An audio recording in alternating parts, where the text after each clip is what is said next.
ಗಾಡಿ ತಗೊಂಡ್ಮೇಲೆ ಅದು ಎಲ್ಲ ಬೋರ್ಡ್ ತಗೋಬೇಕು ಅಂತ ನಿರ್ಧಾರ ಮಾಡಿದವರು ನೀವೇ, ಅದಕ್ಕೆ ಇನ್ಶೂರೆನ್ಸ್ ಕಟ್ಟಿದವರು ನೀವೇ, ಲೈಸೆನ್ಸ್ ಇಟ್ಕೊಂಡಿರೋದು ನಿಮ್ದೇ ಕರ್ತವ್ಯ ಅಲ್ವಾ. ಹಂಗೆ ಟೆಕ್ನಾಲಜಿ ಇಟ್ಕೊಂಡು ನಿಮ್ಮ ವ್ಯಾಪಾರ ಬಳಸೋದಕ್ಕೆ ಬೇಕಾಗಿರೋಂಥ ವ್ಯವಸ್ಥೆ ಸೆಟ್ ಮಾಡಬೇಕಾಗಿರೋ ಜವಾಬ್ದಾರಿನೂ ನಿಮ್ದೇ ಅಲ್ವಾ. ಇವಾಗ ಇಷ್ಟು ದಿನ ನಿಮ್ಮ ಹತ್ರ ಒಂದು ಟೆಕ್ನಾಲಜಿ ಇರಲಿಲ್ಲ, ಮುಂದಕ್ಕೆ ಹೋಗೋಕ್ಕೆ ದಾರಿ ತೋರಿಸೋದಕ್ಕೆ ಒಂದು ಟ್ರಾವೆಲ್ ಏಜೆನ್ಸಿಯಾಗಿ ಕನ್ವರ್ಟ್ ಆಗೋದಕ್ಕೆ ನಿಮಗೆ ಒಂದು ವ್ಯವಸ್ಥೆ ಇರಲಿಲ್ಲ. ನಾನು ಅದನ್ನು ಕೊಟ್ಟಿದ್ದೀನಿ. ಆ ವ್ಯವಸ್ಥೆಯಲ್ಲಿ ನೀವು ಅರ್ಥ ಮಾಡ್ಕೋಬೇಕು ಎಲ್ಲ ಚಾಲಕರು, ಇದು ಏನ್ ವ್ಯವಸ್ಥೆ, ಇದರಲ್ಲಿ ನಾವು ಇದನ್ನ ಬಳಸ್ಕೊಂಡು ನಾವ್ ಹೆಂಗೆ ನಮ್ಮನ್ನು ಉದ್ಧಾರ ಮಾಡ್ಕೊಳ್ಳೋದು.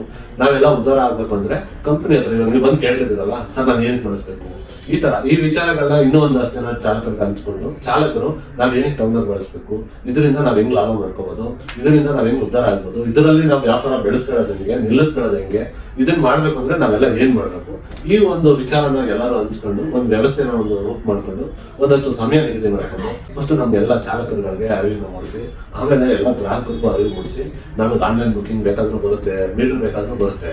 ಚಾಲಕರದ್ದು ವ್ಯವಹಾರ ಹೆಂಗಿರ್ಬೇಕು ಅಂತ ಚಾಲಕರು ನಿರ್ಧಾರ ಮಾಡ್ಬೇಕಲ್ವಾ. ನಮ್ ಚಾಲಕರಿಗೆ ಯಾವಾಗ ವ್ಯವಹಾರ ಹೆಂಗ ಮಾಡ್ಬೇಕು ಅಂತ ಯೋಚನೆ ಬರಲ್ಲ. ಹಿಂಗೆ ಒಬ್ಬೊಬ್ರು ಸೆಂಟ್ರಲ್ಲಿ ಯಾರೋ ಒಬ್ರು ಬರ್ತಾರೆ, ಹಣ ಬುಕಿಂಗ್ ಬಂದಿಲ್ಲ, ಹಣ ಅದಿಲ್ಲ ಇದಿಲ್ಲ, ಅವ್ರು ಒಬ್ಬರಿಂದ ಏನು ಬದಲಾಗಲ್ಲ ಸರ್. ಸಮುದಾಯ ಬದಲಾಗ್ಬೇಕು, ಚಾಲಕರ ವರ್ಗ ಬದಲಾಗ್ಬೇಕು, ಚಾಲಕರು ಬುದ್ಧಿವಂತರಾಗ್ಬೇಕು, ಅವಾಗ ಎಲ್ಲ ಬದಲಾವಣೆ ಬರ್ತದೆ.